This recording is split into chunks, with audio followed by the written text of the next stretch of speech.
any wine lover knows, and especially I think to get people into wine, engaging them with those components of travel and culture and story is really important.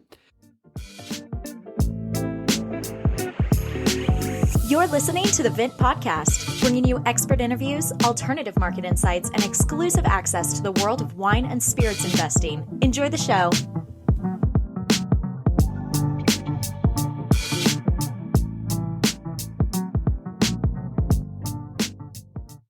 Hey everyone, welcome back to another episode of the Vint podcast. My name is Brady, joined as always in studio by Billy Galenko. Billy, how are you? Doing very well. It's a short week for me this week. I'm heading out to France at the end of the week, so I am doing very well. Nice. Where will you be again? Paris for the first weekend and basically just driving around Provence, different areas. Then we'll fly back out through Paris. Are you renting a Clio or whatever those cars are called? I really wanted to get like one of the little Fiats. I had one booked. Turns out it was an electric car. We're going to be staying in some small villages, so I don't know how many charging stations we had, so I got whatever the next size up is. But I want to go small car driving around Provence. Also, the fact that last time we were driving in Piemonte, we had like this bigger BMW SUV and I scraped it on a wall. So I'm like, let's just go the smallest car possible this time. That's funny. Yeah, I remember when we went to France this last year, it was like 5 seats, room enough for 1 bag. It's literally how those cars are, basically. We don't have a lot. I wanted to go as small as possible. I think it'll be fun, but we'll see. And I'm looking forward to driving around. It's a great way to see it, to drive around. I know Europe's known for its rail travel and public transport and stuff, but getting to drive around is pretty cool. Yeah, it's my favorite. So I'm excited. But before that, we have an exciting interview today. Round 2 with Vint's Answer. V is for Vino. Probably my favorite wine show. I think it's easy to say online now that the wine show by the famous people stopped making episodes years ago. Yeah, but even before we get on our conversation with Vince, this is actually pretty cool because last time we had Vince on for just Thanksgiving stuff. Now we got to really dive into more of what he does and just shoot the breeze with wine because he's pretty cool. But do you want to talk about your weekend with your buddies? You brought out some big wines or special wines. Yeah, just went down to Virginia. We were down in the Shenandoah Valley at a golf, ski resort kind of place.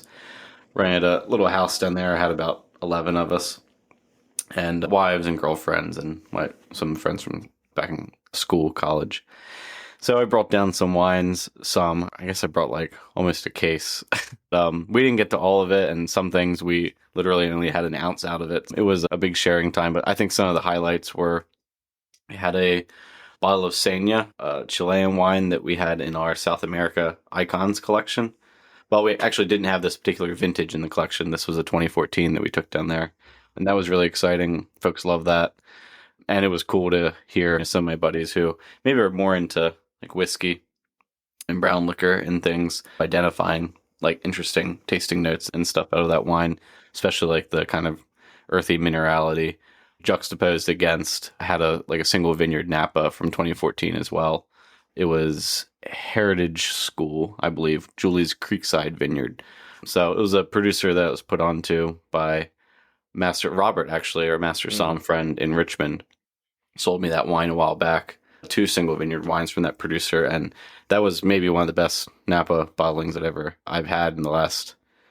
Yeah, I can't think. I almost said I've ever had, but I can't really think of the last one that impressed me that much. And so those were 2 cool wines, kind of side by side. Definitely different effects with those 2. Yeah, then some late harvest Petit Manseng, which I know you shared a wine meme, a wine dad meme the other day about Petit Manseng. But that was a cool wine, 2013 late harvest, which is would be a more dessert wine style, but had really great bright acidity, and it was awesome. So those were the 3 highlights, I think. Nice. Yeah. First, it was just serendipity that meme came up. But for everybody listening, it was basically the top just had Petit Manseng ? And the idea of the meme is like, what would a normal person hear if they heard Petit Manseng? So then the person's response was, what did he sing and how small was he? Like a petite man. Yeah. So good.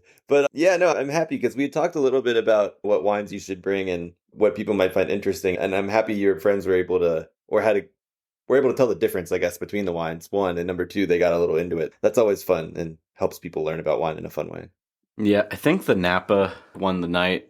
And to be honest, I think it probably did for me too. It was just everything you want a Napa cab to be. It was like in 2014, so you have 9 years on it now, 8 years, I guess, about. And so that was, yeah, I thought it was showing really well, and just everything about it was so well integrated, tannic structure, all of that. Had good acid, even though it's like kind of valley fruit. The acid was there. Yeah, I was the gonna say, fruit. where is it? Where is the single vineyard? Yeah, I'm pretty sure it is. Hold on, I'm zooming on the picture. Calistoga. Oh, so it's up A there. little bit. I guess it's a little bit higher, but maybe I'm thinking of the other one, the other single vineyard from that producer, but certainly not like the Chilean wine we had. So that juxtaposition was cool, but I think they both showed really well. Yeah. Wonder how high is Calistoga? When I say high, it's further up the valley. It has almost its own little, not microclimate, but it's different than the rest of the valley because it's further up. So A little cooler. the fog gets there later. No, the fog gets there later in the day, and it just is a little warmer overall. The fog burns off earlier as well. I was just reading. Why is it escaping me? There's a special vineyard up there too that's actually really right by Calistoga, and I didn't know it was that close. It's escaping me now, but it's one of the really well-known Napa vineyards. But that's cool. I think there's more to explore, especially up that way a little bit. Yeah, yeah. And then I guess we had a Penarash Pinot Yola Amity, which I know we drove by Penarash when we were in Willamette this last time, or last year, about actually a little over a year ago now. Yeah. And yeah, that was definitely a place it would be cool to go back to, stop and check in. Nice. Glad to hear that there. With our interview, we covered Chile as well. I think Vince does have a Napa episode, but we really got into his recent travels to Chile. He was just there for 2 weeks. From this chat with Vince, what was your kind of one of your main takeaways or something that you want people to think about when they're listening or watching Vince's shows?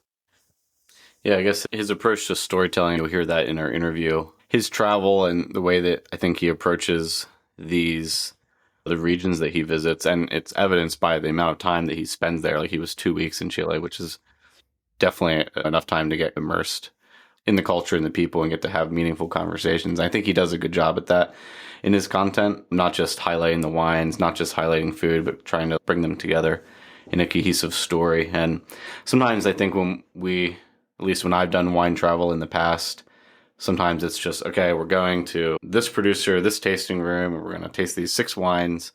Are they good? Are they not? Do I like them? Do I not? Am I going to buy them? Am I not going to? And that's, just a little bit too narrow of a way to view those experiences, I think. I think he does a good job at, providing a template for how to engage when you go to a new place, especially a new wine or food region. Yeah, looking forward to more of his content around that. I think he has a ton of places on his short list as he talks about where he still wants to get to, but he's been to a lot of really beautiful regions already. Yeah. It's nice. Also, he's now a recurring guest. We can say that. Yeah. Having him back on the pod, and he's just like a cool guy. So we were able to just chat a little bit more, give each other some hard times. So we got to go talk a little bit about some of his blind tasting and how hard in the moment it can be. But I gave him a little bit of hard time about one of his blind tasting things. But what I do like about all of Vince's things is that he's not self-deprecating, but it's always like very honest. Like everything he's doing, like he shows when he's like really excited or when he's like really surprised, or he'll be like, I feel like it's a very genuine experience too. And also, I think to your point, that's maybe what you miss in some wine shows. People are so trying to analyze a wine or take it so seriously or provide so much information that the human part behind it gets lost. So I think that was really nice watching and listening to him this time. And after we filmed this episode, I went and listened or watched his first food episode. It's called the Vino First, I think is the new series is called. And it was really cool for me as a wine person. I was worried it was going to be too much cooking and breaking down all the ingredients, but it was focused on Albarino, and he had multiple styles of Albarino, like fully sparkling, just a really lean bottling, and one that I think had more time on the lees or something, a little more full bodied. And then he talked about food he would pair those with, like oysters and stuff local to the area, but he would give you a lot of information on the structure of the wine and why it was working, and then what he was like pairing them with. I thought it was like informative and engaging rather than just another cooking show that happened to have wine along with it. Yeah, and we spent a little bit of time talking about his C is for Cocktails kind of new venture. And I didn't know that Vince was a bartender, and I maybe got some of his start around liquor and food or alcohol and food together behind the bar. And so definitely a lot of knowledge there to share.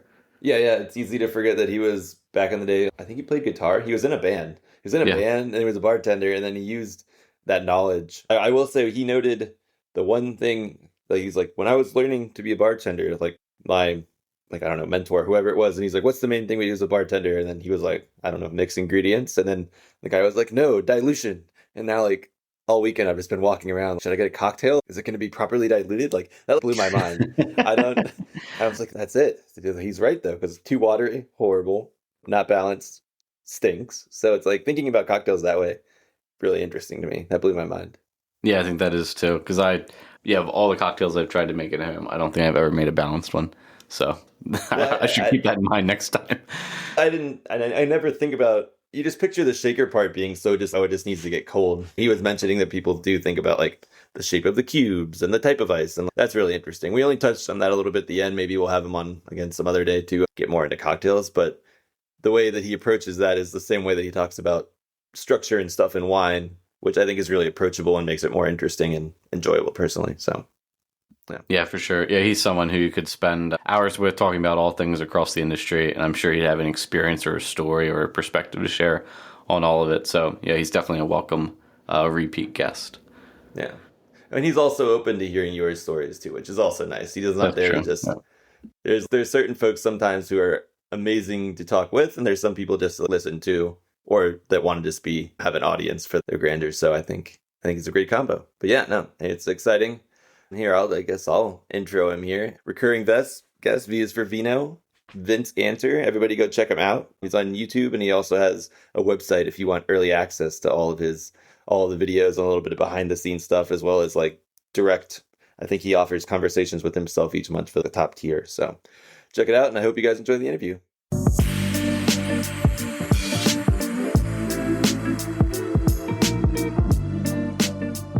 We're welcoming back recurring guest Vince Answer from V is for Vino. Thanks for joining us again.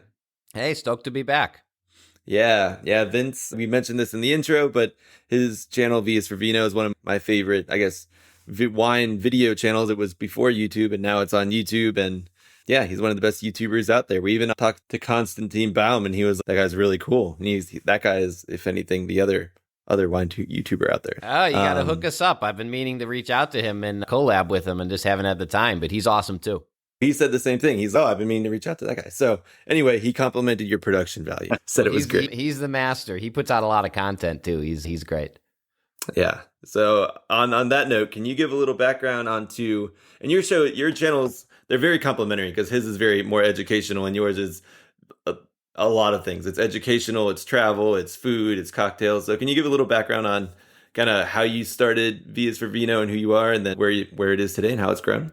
Yeah, absolutely. So I started V is for Vino when I took my sommelier exam because I thought that taking the sommelier exam wasn't a fun process. It was fine for me because I was in restaurants, but I was looking for video resources on how to learn wine is pretty much what it came down to. And not only video resources, when I started, there wasn't even a lot of YouTubers and Instagrammers. Now you can find video resources on wine, but I still think there's not a lot of great ones that involve travel and culture and food and the people behind the wines. You can find people who are educating, and there's a lot of great resources for that. But any wine lover knows, and especially I think to get people into wine, engaging them with those components of travel and culture and story is really important. And so I wanted to make the Bourdain meets Alton Brown of wine, where you travel to wine regions, you get to see these regions, what they look like, meet the people there. We do have some educational components. We break down grapes and geography and usually some wine topics in each episode. But for the most part, I wanted to make it a full kind of, if you can't travel there yourself to this wine region, how can I bring you really close with a video TV show? And so we now have 18 episodes, 19 episodes. I can't even believe I'm saying that. And We're got a couple more coming out this year. Plus, we have some other smaller videos that we do on YouTube too. But our main travel episodes, yeah, they're about an hour long, 45 minutes to an hour long. They feel like, I'm proud of my crew. They work really hard. They feel like any other TV show you would see on Food Network or a travel channel. And yeah, the easiest way to watch, I'll get the plug in up top and get out of the way. The easiest way to watch is YouTube because it's free. We have some other places where you can see us, but YouTube is the easiest way. V is for Vino. Nice. Yeah, the travel shows are what got me hooked. But do you want to, since we last spoke, you've come out with a number of mini kind of sub episode things too. What are those now? Yeah, so I have the travel episodes, but those are for a small production company like us. We're just a couple people. We're not as big as I think we maybe sometimes come across, which is great. I like that people think we're bigger than we are, but we can only do so many travel episodes per year. So instead of trying to do what we did in season 4, which is 7 travel episodes, plus we're filming for the next season, it just got overwhelming. We're doing about 4 to 5 travel episodes per year, and then we're doing also some content that we can do a little quicker that's maybe more educational. So a couple new series we launched this year. One is a blind tasting series, which is a lot of fun, and especially if you're studying for an exam, a certified sommelier exam or something like that, or WSET rather, you can watch these videos and see how I break down blind tasting methodically so that you can learn. And then obviously there's a big reveal. So that's a new series. It's called Vino Blind. We have another new series. It's a cocktail series because I love cocktails. I spent most of my time in I spent most of my time in the industry as a bartender, not a wine person. And so I love cocktails. And then the third one, and we're coming out with the first episode this week, actually on Friday, is called Vino First. And that is expanding on the food and wine pairing that we do in the travel episodes. So every travel episode, we go and we pair dishes with a local chef.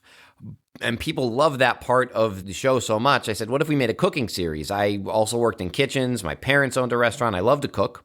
And so we now have a new cooking series where I start with the wine of the day. So Vino First, quote unquote. Here's the wine of the day. Here's what it tastes like. Here's the pairing components. Now let's go cook some dishes that will match it. And so those are the 3 new series we're launching this year. Nice. Yeah. So many different avenues where people can come in and actually discover you. Do you find that you continue to expand your audience as you add these new kind of segments and episodes, or is it just continuing to feed and like provide longevity to the current audience? What are you seeing in terms of who you're able to bring in? Yeah, that's a good question. The goal is to bring in new people, but honestly, I think the travel episodes are still the gateway right now. And what this does is keep the people who are already fans with a constant, steady flow of content all year long. The goal is, we haven't even released the first episode of the cooking series. We've only released one of the blind and the cocktail series. They're all filmed. So the goal is to definitely bring in new people. There's a little bit of, I hope people will maybe search how to make a Moscow Mule. We come up and all of a sudden they're in the ecosystem and they get into other stuff because cocktail people are wine people and vice versa for the most part. Yeah. These spaces, have you been able to identify, well, you just said someone searches Moscow, how to make a Moscow Mule.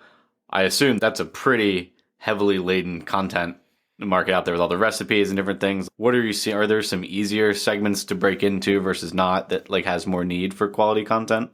That's the thing. I don't know yet, to answer your question. Yeah. I've thought that. I'm like, man, cocktails are uber competitive. So will I be found? I don't know. I have a following, so I have a base. So maybe that helps get me in the algorithm. If it ends up being just a limited series we do for fans of the show, then so be it. Same thing with the blind tasting series. It's okay, is that really being searched? Probably, maybe some people are searching blind tasting, but that's not as big.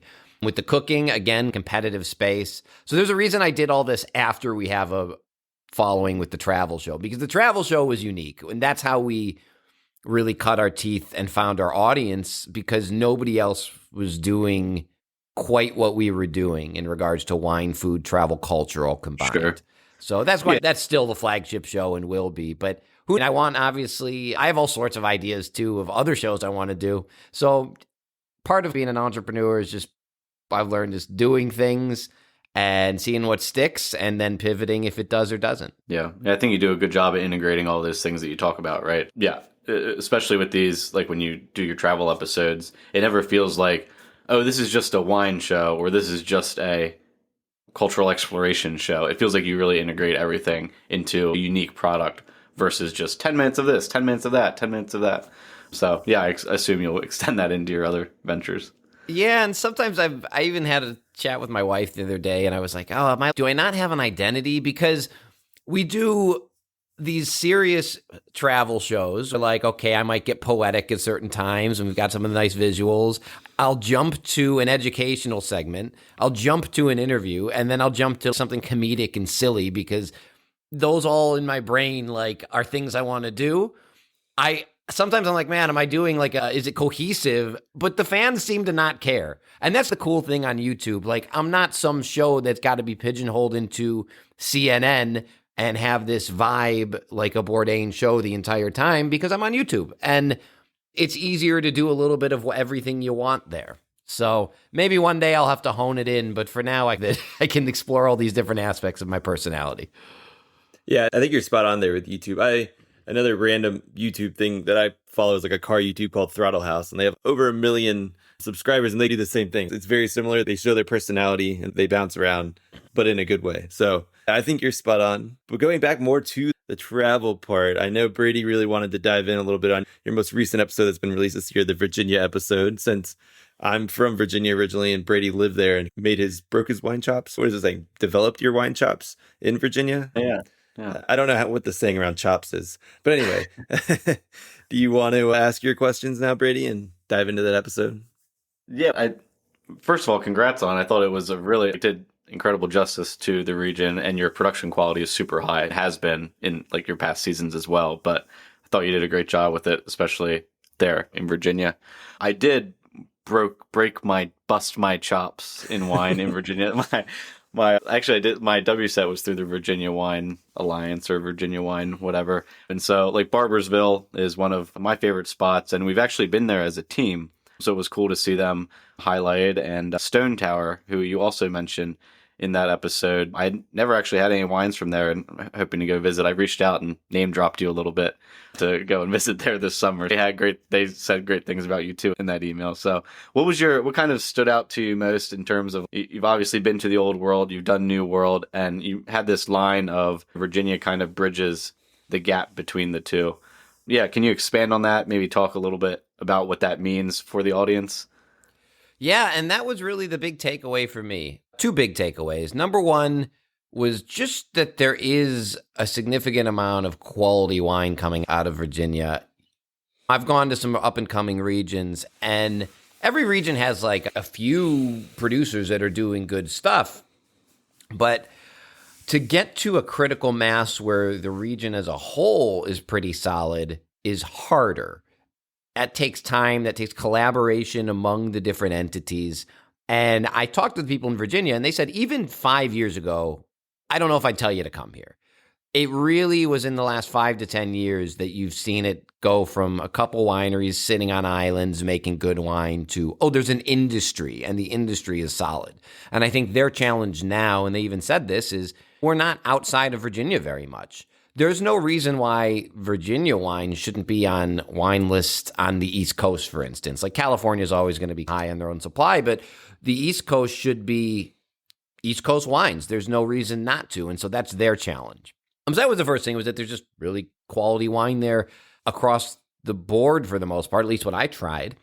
And then the bridge between Old World and New World is the line I kept using because it had the acidity of old and the body in the wines of Old World style wines. And so higher acid wines that tend to have a bit lower alcohol, a bit more earthiness, but at the same time, they weren't super funky dirty like you might get some Old World wines being.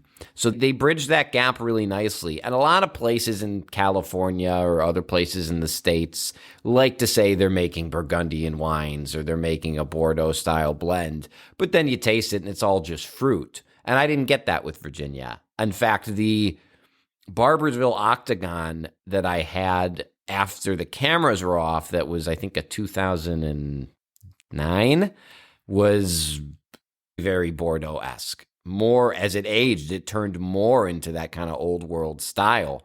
That was really fun. But then I went to Stone Tower, that was like a modern winery, and they were more fruit forward. So I suppose you can find everything, but I did that it could incorporate elements of both. Yeah, I guess that probably owes a little bit to the ethos and philosophy, like winemaking philosophy and such, probably at Barbersville. But just the fact that you can produce fruit of that quality, that's what always, I think, drew me in to Virginia initially, was just, it seemed like maybe the wine was made in a particular style that was like this isn't exactly for me, but the quality of the fruit overall always like really stood out to me.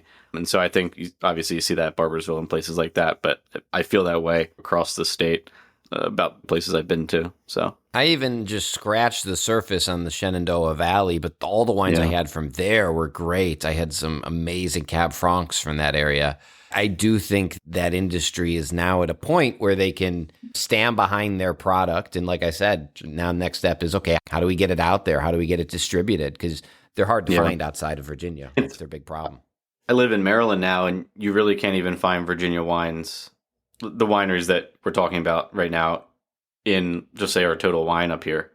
And you can't even find them in boutique wine shops, really, which is really bizarre to me. I know that some brands like Lightwell Survey, I know Barbersville has some better distribution, like they can be found up in New York and such, but it's just really weird that Mid-Atlantic and the East Coast in general hasn't adopted those more. As even I feel like Finger Lakes gets a little bit more adoption, but Virginia definitely should be in that conversation. Yeah, which is weird because the Finger Lakes is pretty much all white wines and Riesling and maybe some cool climate reds, but the Virginia wines are more what people would look for. American palates tend to drink red wines and maybe some richer style red wines. I'll be curious to see where the industry goes in another 5 years or so. I think now that people are going to go visit it, once you go to a wine region, you're just more likely to look for it on the shelf when you get back home versus I don't think you'd ever pick up a Virginia wine just if you hadn't been there, right? If you hadn't been exposed to it. So I hope people go visit, and then hopefully they want it in their home market. Yeah, before I left, or I don't know, I guess I was living in New York at the time. So this was probably like 5 years ago. I was back home in our Total Wine in Virginia, and I was commenting to the Total Wine guy that there was a lot of Oregon wines there. And he was like, yeah, Virginia and Oregon, the wine associations, or somehow they made an agreement that they would try to feature each other's wines more. So since then, I've actually seen a few when I visited Portland, weirdly enough. So I guess that's working, but I guess it's a little easier for Oregon, whose kind of wines have taken off on a broader scale, whereas Virginia is still this pretty niche and emerging. Oregon hitched its wagon to Pinot, and consumers like Pinot, and it's understandable to them, whereas Virginia has yet to find a flagship grape, and they might not ever get a flagship grape. They might be a region that has a couple, and it just it's fun from a wine perspective, but it makes your marketing job a little tougher. Whereas Oregon basically said, we are the Pinot Noir state. This will put us on the map. And they do other things, but they know where their bread is buttered. Yeah. And what, like Viognier and Cab Franc, like those aren't necessarily the easiest to market. Those are the flagships in Virginia, but who knows what those are. The state grape's technically Viognier. But yeah, I guess it took Bordeaux like hundreds of years developing claret, and then they just got known as Bordeaux, and then that's fine. So you don't care what's in there, but there's not going to be a Virginia claret that's just going to pop around to become famous.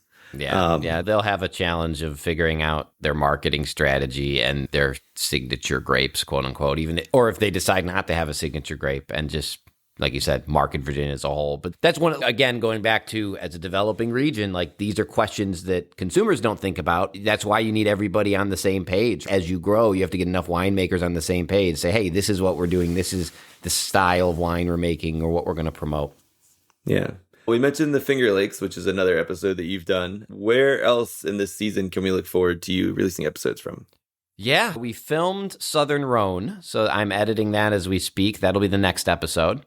We just got back. That filmed late last year, and I just haven't had time to catch up and do it. So that'll come out hopefully in the next month or two. Chile will come out after that. We just got back from South America. We've been dying to do a Chile episode.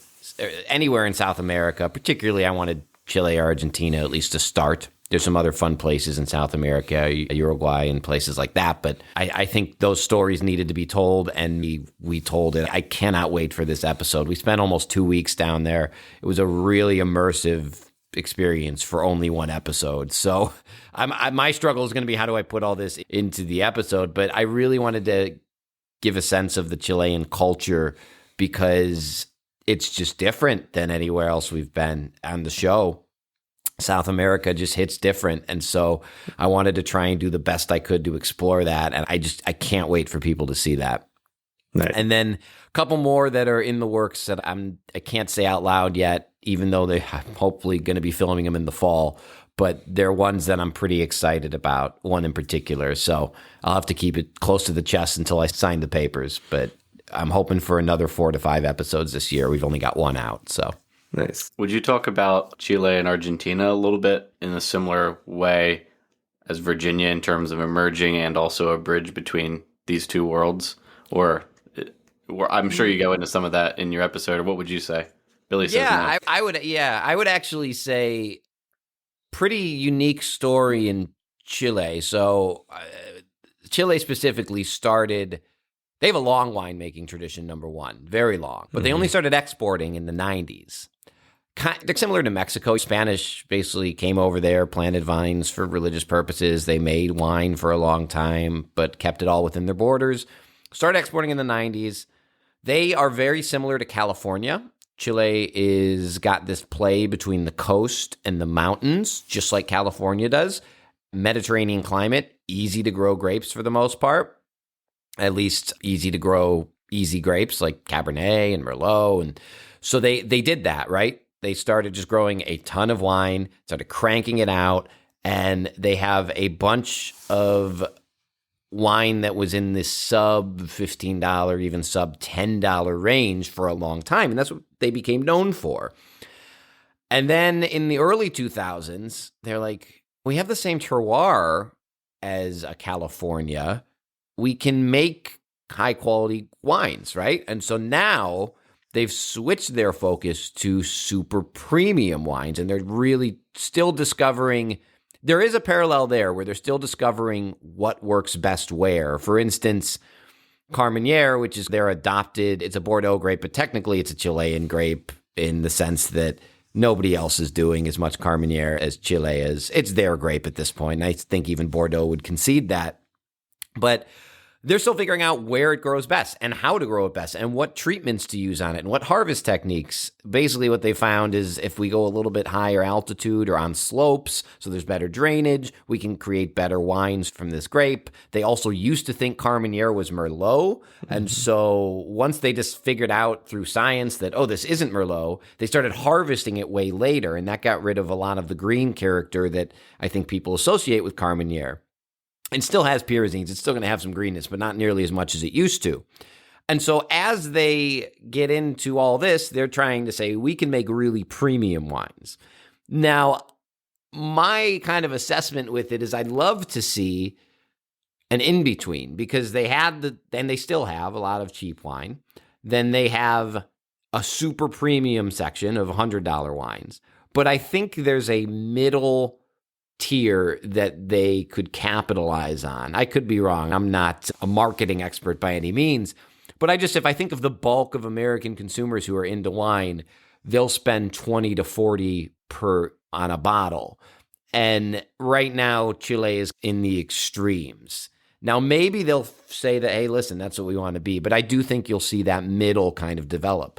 But as far as similarities, like the reason I would say it's not similar to a Virginia or a Oregon is because in volume, they're huge. They make the 6th most amount of wine in the world, or maybe 6th largest exporter. They make a ton of wine. A lot of it goes, I think, to Asian markets. When I talk to a lot of winemakers, the Asian markets are big for them because, again, like United States tends to drink Californian wines, and they're competing in the same vein, like in style.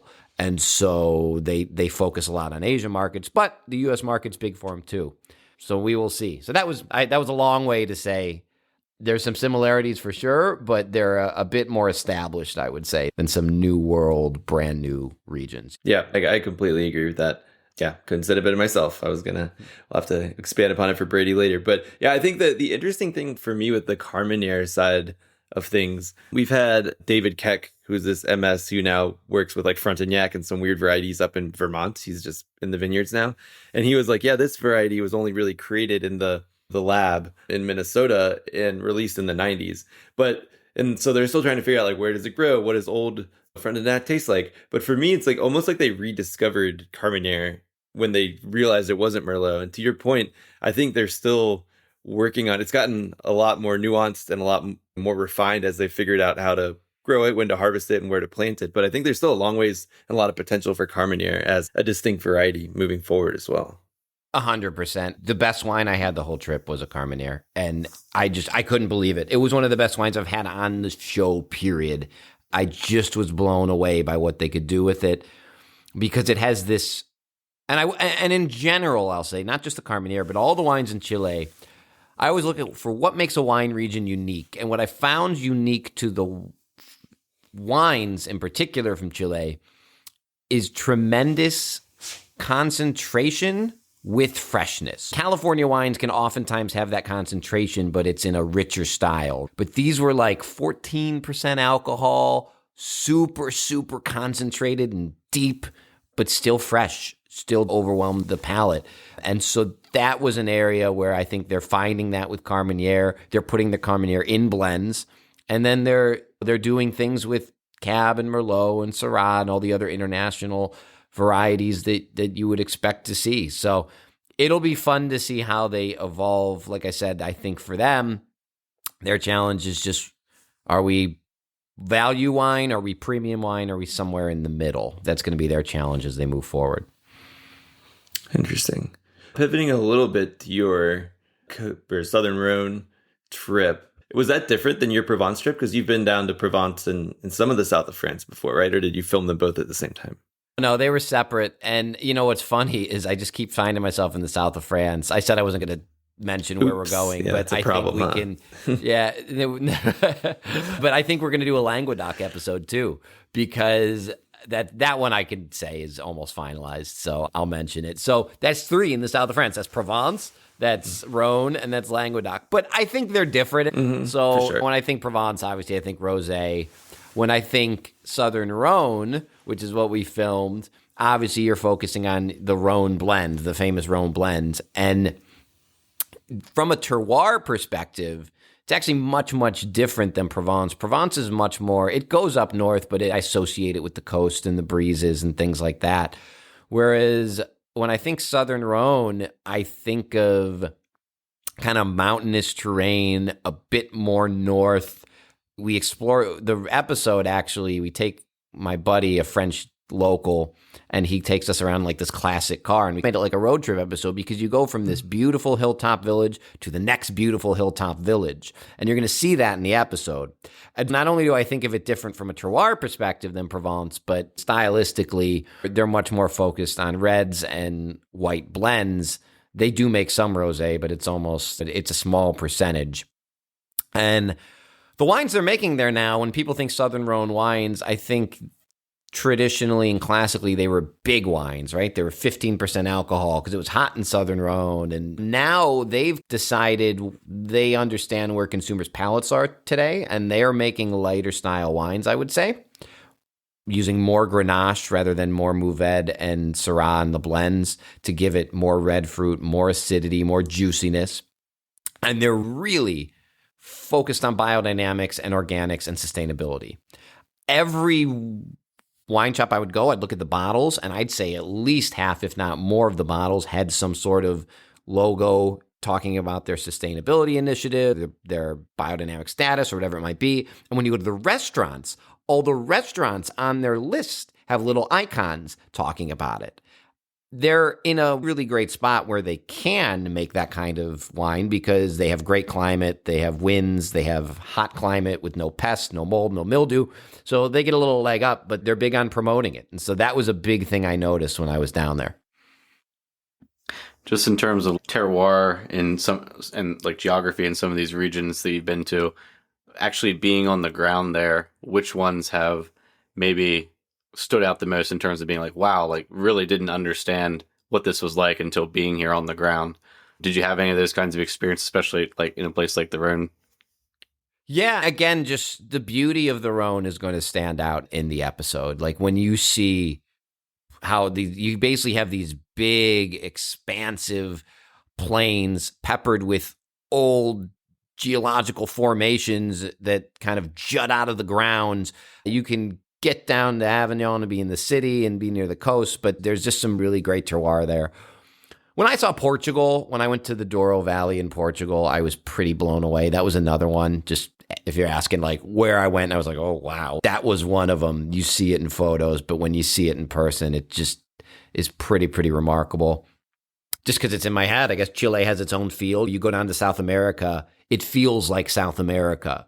They only got out of dictatorship in the 90s. And so it's still developing and figuring out who it is and what it wants to be. So it feels different. Especially you go to Santiago, there's graffiti, there's stray dogs. It feels different. And so what's fun to me with the show is showing that and hopefully encouraging people to go see it themselves. I mean, my secret goal of the show is to get people to go visit these places that, you know, in person. I've already had people even from the Instagram stories looking at Chile and being like, oh, I didn't even know they had this in Chile. I didn't even know they had these experiences, and hopefully going down there. That's the true goal. That's cool. Yeah, I think that when we talk about travel, as the show grows, I mean, you've been to many of the major regions now. As you look ahead to future seasons and stuff, I know you can't give a ton away, but do you see yourself going back to any of those places, focusing on something else, or like continuing to visit new locations where you're repeating the same like culture, travel, food, wine approach to it? I want to keep going. I don't really want to go back to places I've already been. The only reason I would do that is maybe some of the earlier seasons I would want to revisit because I think we can do them more justice. That's my only caveat to that. But once I knock off a place, one, because from an education standpoint, I want to keep educating on new places. There's just so many places in the wine world that I haven't been. It seems like I've been a lot, and 20 episodes a lot, but I haven't done anything in South America other than Chile. So that's the whole continent. I haven't done South Africa. I haven't done New Zealand, Australia. I haven't done any of Eastern Europe, no Germany, no Hungary. Sure. I mean, there's just so much. I barely scratched surface on Italy. Italy's got so many wine regions within it, and I've done Piedmont and Prosecco, which are both northern Italy. I haven't done Sicily. I haven't done Tuscany. I barely touched Spain. I'm hoping we can go to do another episode in Spain next year. So I want to keep going to new places. The challenge for me is just the logistics of making it happen. But I hope we can keep educating and keep going to new cultures and featuring new places. One last question on the Rhone and Provence. We're going down to, my partner and I are going down next week. We'll stop in Paris, but do a week in Provence. Unfortunately, it's not long enough to go up into the Rhone. But what would you say food-wise and like wine-wise? I guess you mentioned wine already, but like food-wise, like what are things that you didn't expect when you went, especially to Provence, but like that kind of region as a whole to definitely look for when you go? Yeah, they wouldn't say this, but to me, what's cool is that you're very close to the Italian border in Provence. So you get this blend of Italy meets France. You have some amazing, like pizzas, for instance, and pasta and things like that. Oh, and then just that Mediterranean fresh style of cooking, a lot of fish. So that can be a really fun thing when you're there. I'm trying to think what else from a wine perspective. What's nice about any region you go to, when you go there in person, you can really, affordably try everything because you're at the source and they tend to treat wine more like a crop than we do here, which is like a luxury product. So everything's really affordable. But you'll see just how much they don't export. They make some red wine in Provence, but you won't, and white wine for that matter, from Cassis, but it's hard to find here. And there you'll be able to try those kind of unique things. And that's another reason why I encourage people, go to these regions, because you have a small fraction of what's available from that region available to you in your, not only your country, but your state, if you're in the States. Only certain, if you're in a Ohio, for instance, you probably have access to about 10% of the wines that are available in the entire United States. So when you go there, you get the full menu, which is fun. Nice. Did you have any pastis while you were down there? And if so, how are they? Yeah, I love Pernod. So I always start when I start my day there, my meals there, whatever. I always just get one real quick because it's €2, €3, and it's just a great way to start. Though I don't know if there's what is Pernod and Ricard. Are those both pastis? Or is pastis technically something different, like its own thing? I never know. Yeah, I think they are a producer. They're like the biggest one, but other people down there make their own. I don't know why the name is escaping me, but they make their own versions of it to make together. Yeah, I used to hate it. For people who don't know, it's basically a licorice anise liqueur, and you get like a little shot of it, and it's usually like clear when you get the shot, and then they add a little water, and it turns into this cloudy kind of aperitif drink, 20%. It's just a great way to start the meal. That, and I do the pain chocolat or chocolatine, depending on where you are in France, which is the chocolate croissants. I live off those while I'm there. Did you drink any Marc while you're down there, or Mach? I guess how they say it. No. Nice. That's on my radar. We randomly had a whiskey collector, actually just a guy that's a friend of the company from Southern California, and he's been getting into obscure Marc.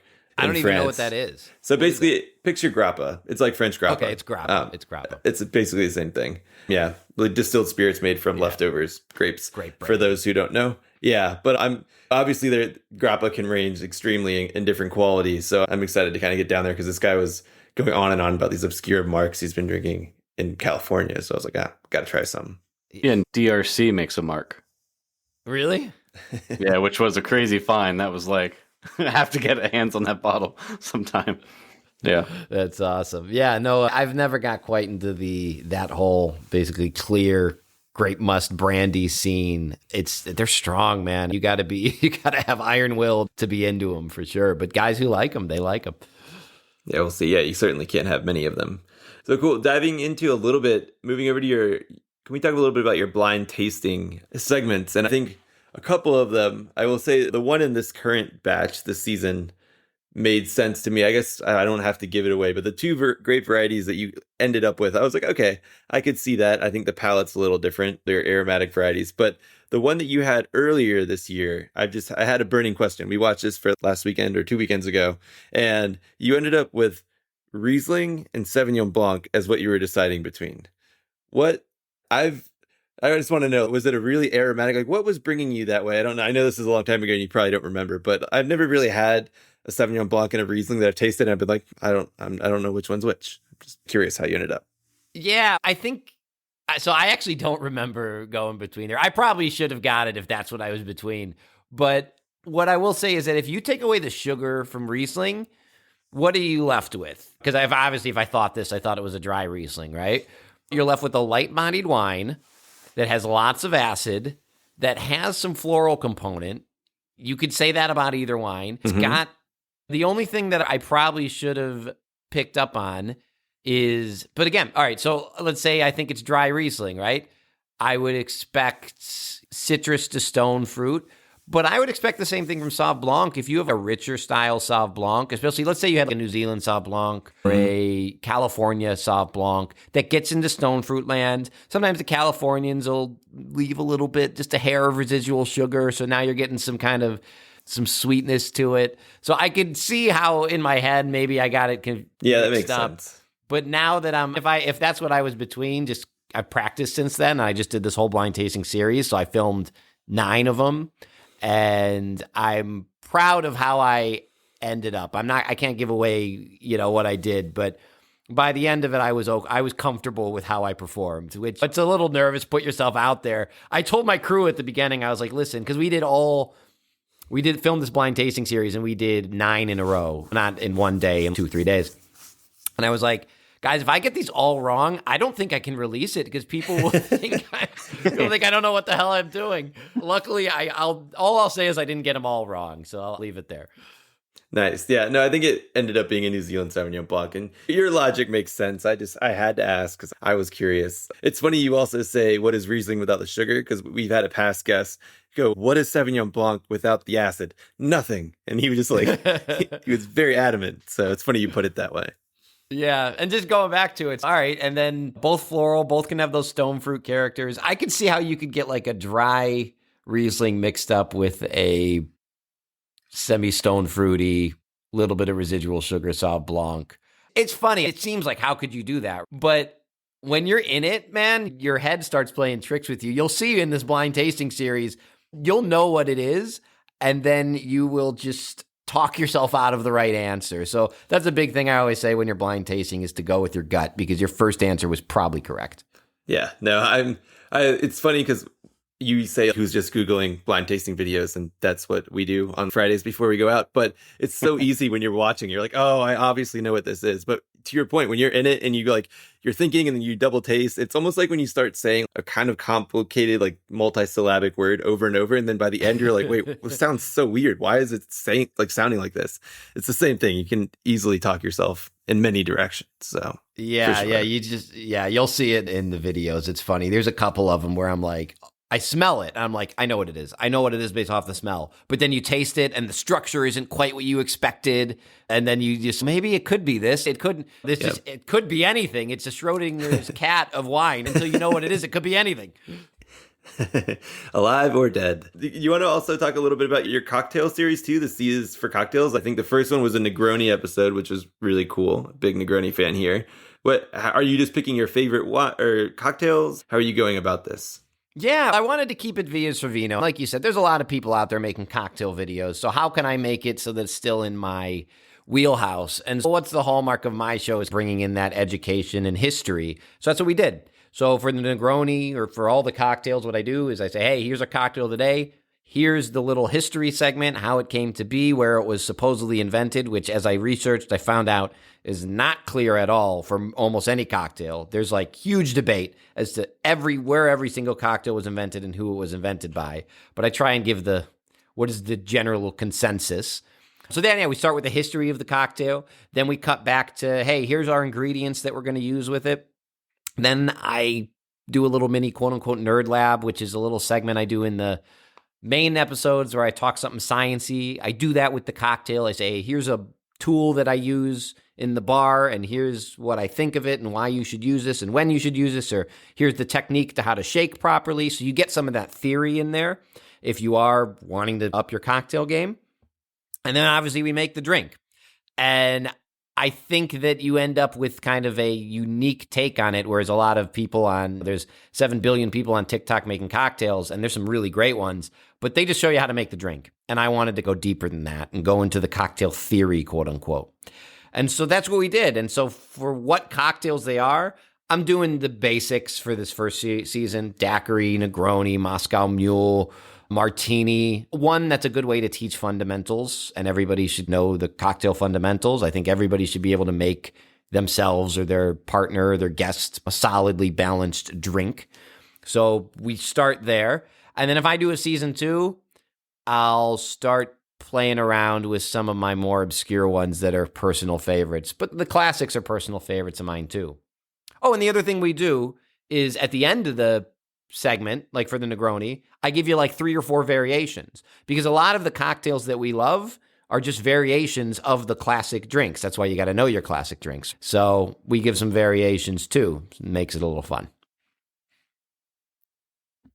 It's something too that I feel like doesn't, in like cocktail content, is actually understanding like you said, the theory behind why do these 3 liqueurs or juices or fruits or whatever like base you may have, like how do they go together? What's the theory behind it? Because sometimes you're here at the house and you've got a bunch of weird stuff. And so how do you figure out there's some apps for this, but how do you get the theory down so that you don't feel completely lost without knowing, use 1 part this, 2 parts this. So I feel like there's not a lot of content around that. Yeah, and there's a lot of, like, for instance, you watch a cocktail video and they give you a recipe and they say, okay, shake and strain.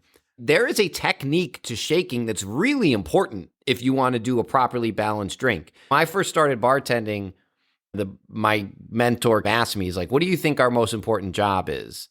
And I'd be like, I don't know, mixing the ingredients and coming up with ideas. He's, no, it's dilution. Like, dilution is the job. If you could follow the recipe the right way and put all the ingredients in the right ratios, but if you don't properly dilute, you're going to end up with either a hot cocktail, just like a wine, right? If there's too much alcohol, it's going to be hot, or overly watered down and the drink isn't what it's supposed to be. And if it's got citrus in it, the goal is to whip air into the cocktail so that you get texture and you get froth.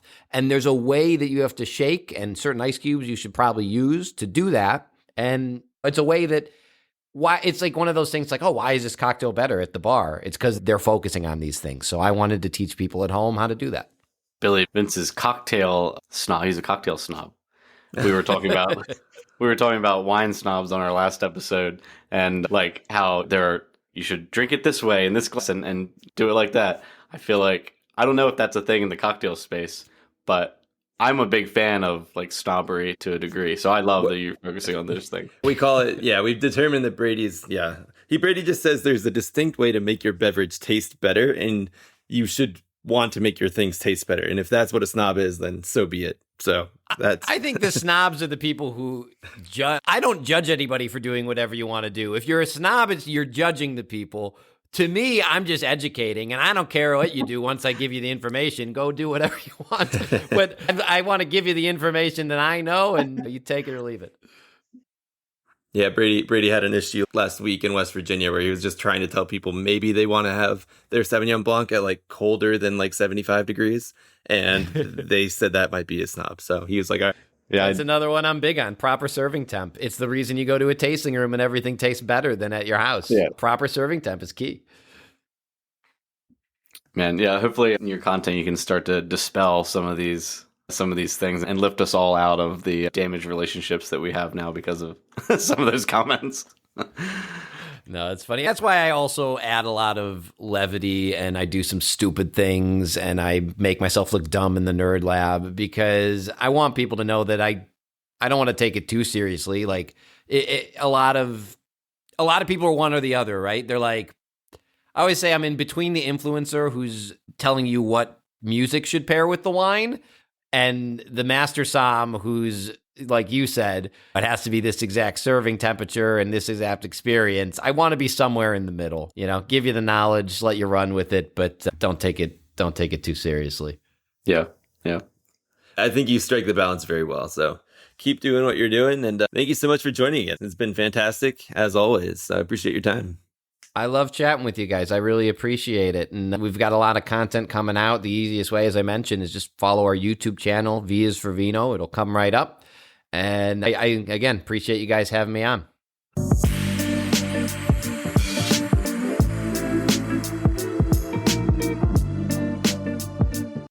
All right, that was our interview with Vince Anter, V is for Vino. Go check him out on YouTube and his website. And as we mentioned, I will be traveling at the end of this week, so we will be filming and recording another episode this week as well. So next week you will have an episode. It will be made from this week, though, and then we'll be back with a fresh new episode the week after. So we'll talk to you guys then. Cheers. To check out our current offerings and to sign up for the Vint platform, find us at www.vint.co. That's www.vint.co. For questions, comments, or feedback on the Vint podcast, please email us at support@vint.co. Vint and VV Markets are offering securities pursuant to Regulation A. Our offering circular as amended can be found on the SEC website. Past performance is no guarantee of future results. Investments such as those on the Vint platform are speculative and involve substantial risks to consider before investing. We may provide communication that may contain certain forward-looking statements that are subject to various risks and uncertainties.